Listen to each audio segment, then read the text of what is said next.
Yang kedua, how are you? I'm fine, good, Ayanda. Okay guys, yang kedua adalah pengalaman. Kanda, macam mana saya punya konten berborak ni, konten berbual ni, konten ngobrol ni di Bigo ni, saya nak ceritakan pengalaman Kanda. Boleh tak? Okay, baik. Nak cerita pengalaman. Pengalaman ni adalah pengalaman diri kita sendiri dan juga pengalaman orang lain. Okay, pengalaman diri kita dan juga pengalaman orang lain. Ya, pengalaman diri kita, pengalaman orang lain. Jadi macam mana? Bila kita sebut pasal pengalaman ni, yang paling penting sekali adalah apabila kita sampaikan pengalaman kita, sama ada benda itu yang kebahagiaan, yang kesedihan, dia akan berbentuk emosi. Yang penting sampaikan emosi. So naik baju kursi matching. Itulah biru-biru kan. Aduh, tertekan keluar pula. Tak apa, masuk balik. So Ika, terima kasih Ika. Semoga Ika dilimpahkan rezeki, amin. Okay. So pengalaman manis ataupun pengalaman buruk yang pernah berlaku pada diri kita. Tetapi bila kita cerita tentang pengalaman itu adalah berbentuk emosi. Jadi bila kita sampaikan cerita pengalaman kita, mestilah dia beremosi supaya emosi kita sampai pada audiens. Kita cerita benda yang gembira supaya kegembiraan itu akan sampai pada penonton, pada viewers kita, pada kawan-kawan kita. Kalau kita sampaikan cerita sedih, kita akan beri perasaan sedih itu juga mengalami untuk kita punya kawan-kawan dekat Bigo ni. Jadi kan dia macam mana nak menentukan emosi kita sampai, atau lucu boleh, tak ada masalah. Dia macam ni dia, bila kita sampaikan pengalaman, dia ada dua pengalaman je. Pengalaman itu membentuk yang membuatkan orang lain gembira. Okey, gembira bila mendengar kita. Yang kedua, pengalaman sedih kita. Pengalaman itu daripada pengalaman kita sendiri ataupun pengalaman daripada pengalaman orang lain. Jadi, yang paling penting, macam mana kita nak tahu bila kita sampaikan pengalaman kita dan sampai kepada penonton. Satu adalah mereka akan komen berbentuk apa yang kita sampaikan. Sebagai contoh, Kanda sampaikan cerita kelakar, dan kemudian orang gelak, ha, bermaksud emosi itu sampai. Katakan Kanda cerita tentang diri kesedihan Kanda, ditinggalkan oleh kekasih, ditinggalkan, hatinya ku dirobek-robek. Kanda cerita dekat live. Bila Kanda cerita kat live, orang cakap komen, sabarlah Kanda, sesungguhnya bla bla bla bla bla. Kanda, sabar itu indah, ataupun apa saja yang mereka komen, bermaksud emosi kita sampai pada mereka. Tapi kalau dia orang tak komen apa-apa, dia orang senyap je, kita cerita sedih pun dia orang senyap, kita gembira pun dia orang senyap, bermaksud cerita kita belum sampai. Kecuali kita hanya bercerita pada robot-robot. Ya, terima kasih. Lain terima kasih. So, ini adalah salah satu proses macam mana kita nak memastikan kita punya live, kita punya konten pengalaman itu menjadi lebih efektif. Gelak ya Kanda? Ya, gelak pun sama. Sebagai contoh kan, kalau Kanda cerita pengalaman-pengalaman yang korang geluk-geluk gelak, ha, bermaksud emosi itu sampai sebab kita ceritakan pengalaman. Dan juga pengalaman sedih, bila Kanda cerita pengalaman sedih, korang pun sedih. Dan akan menyebabkan orang juga rasa kesedihan itu. Tapi bergantung pada komen, itu tahap dia. Jadi sebab itu Kanda cakap, bila nak cerita tentang pengalaman ini, kita kena ceritakan supaya orang faham dari awal sampai akhir bagaimana penceritaan kita, bagaimana penceritaan kita sendiri. Tapi kalau kita cerita separuh dan kemudian cerita kita mendata, tidak ada konflik, pengalaman lucu susah nak sampaikan. Pengalaman lucu nak sampaikan, kita kena tunjuk riak wajah lucu, kita kena tunjukkan riak wajah. Orang kena kick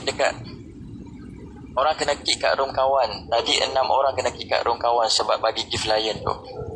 Nak buat macam mana je. Orang bagi pun kira bersyukur lah tu. Kan dia perlu ke dalam konten borak kita cerita aib kita sebab selalu dengan host kita tentang keburukan. Okey, dengar. Bila kita cerita tentang pengalaman kita, kadang-kadang benda yang negatif kita akan tercerita aib kita. Tercerita kita punya aib. Tetapi dia ada dua. Aib ni dia ada dua. Yang pertama adalah aib yang memang membuatkan orang pandang negatif pada hadap kita. Yang kedua, aib akan memberi pengajaran pada orang lain. Jadi bila contoh kan dia cakap contoh, ini contoh. Kan dia pun cerita pengalaman kan dia. Saya dulu memang suka melanggan pelacur. Pelacur ni saya dah ramai dah. Masa main perempuan sana, main perempuan sini. Saya memang kaki scam, saya tipu orang, saya buat tu, saya buat ni. Memang saya itulah. Jadi saya harapkan korang jangan buat. Contoh, ya. Jadi itu menceritakan aib kita, tapi bila kita menceritakan supaya itu memberi pengajaran dan dia tidak menunjukkan aib kita, dan akhirnya orang akan seronok nak dengar. Dan it give others a good lesson. Yes, betul. Jangan cerita SD walaupun perkara lalu. Yes, contoh. Tadi kan ada contoh saja ke. Dia membeza. Contohnya dia menceritakan tentang pengalaman dia dulu macam ni. Dan akhirnya dia bagi tahu apa kesan yang dia dapat. Dan dia cakap ini bukan untuk menceritakan setiap orang ada perubahan. Dia ada sebut tentang perubahan daripada dulu supaya memberi pengajaran pada orang lain. So itulah konteks adalah menyampaikan pengalaman. Baik, faham pasal pengalaman. Dan juga bila kita sebut tentang pengalaman, kalau pengalaman kita sedih, pengalaman kita contoh sebelum kita live, aku rasa hari ni aku nak cerita pengalaman aku kena swab test. Swab test. Kita kena cerita pengalaman kita swab test. Kita pun cerita sedih, takut, kena kotok dalam hidung ni, semua benda kan. So kita ceritakan lebih beremosi. Perkataan-perkataan yang kita keluarkan, perkataan yang seronok orang nak dengar. Bila orang seronok nak dengar kita, orang akan stay dan mereka akan berada dalam room kita. So itu adalah proses bagaimana kita nak jadi host yang berkualiti. Cerita yang tulis sendiri berkait rapat dengan pengalaman yang baik, boleh kan? Boleh, tak ada masalah. Tetapi kan kena ingat, bila kita bercerita, sampaikan emosi. Cerita pasal politik tu macam mana pula? Kalau boleh jangan sebut pasal politik dalam live. Jangan cerita berkenaan dengan politik dalam live. Jangan cerita berkenaan dengan mengaibkan orang lain. Tak suka orang tu cerita depan-depan pula tu cerita, aku tak suka betul dengan kanda ni cerita. View dia 600-700 orang. So menceritakan. Dan yang ketiga, jangan bercerita tentang racist. Awak tahu tak, kalau awak selalu sebut dak nyama ni kan, kemungkinan berpotensi besar kena ban sebab dia berbentuk racist. Yang keempat, Allah kan dia lupa yang keempat apa benda. Dia agama tak ada masalah sebab dia berceritakan. Yang keempat apa kan dia lupa, minta maaf. Dia tak main. Hai Suho. Ya. Kan dia, cara kita bercerita intonasi juga penting. Yes, intonasi sangat penting. Ada je kata saya pernah kena macam tu, aibkan saya dekat room lain and host tu bagi tahu saya dan tanya saya balik. Yes. Sebab itu dekat Bigo ni, bila kita kenal ramai orang akan bercakap-cakap tentang diri kita. Orang akan seronok nak bercerita tentang diri kita. Sebab itulah kehidupan mereka.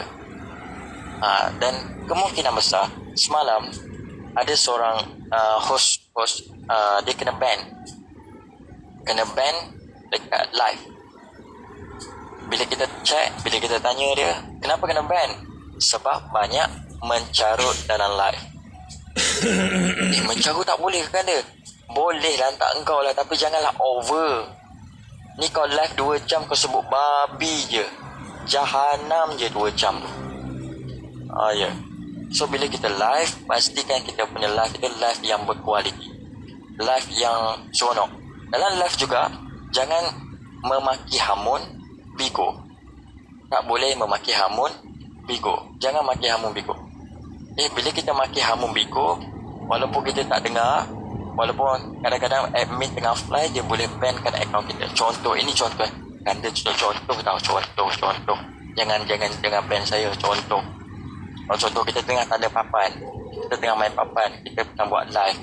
Cakap, babi lah, mama. Babi lah, mama. Kita cakap macam tu. Contoh. So, tak boleh akan menyebabkan kita kena ban. Mencarut lebih-lebih dalam live pun tak boleh. Setakat cakap sikit tu boleh lah, tak ada masalah. Okay? Konten marah pun boleh, tak ada masalah. Konten marah tak ada masalah. Memang mendapatlah macam tu kan, kena checklist as host. Yes, berhati-hati semua. Ya, betul. Dan sebab itu bila kita live, kita kena pastikan kita punya live tu live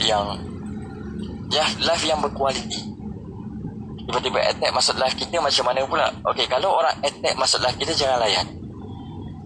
Biasa kalau korang yang berada dalam room Kanda ni, kadang-kadang ada haters masuk kan. Kanda layan tak? Kanda tak layan. Kanda baca komen dia dalam hati, tapi Kanda tak layan.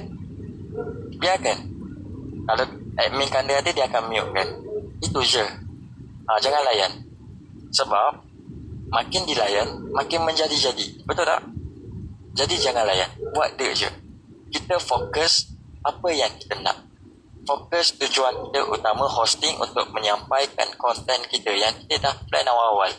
Kalau ada pihak yang mengganggu, kita buat dia je lah. Hai Kanda, hai Teha. Okay guys, Kanda nak jemput Iman.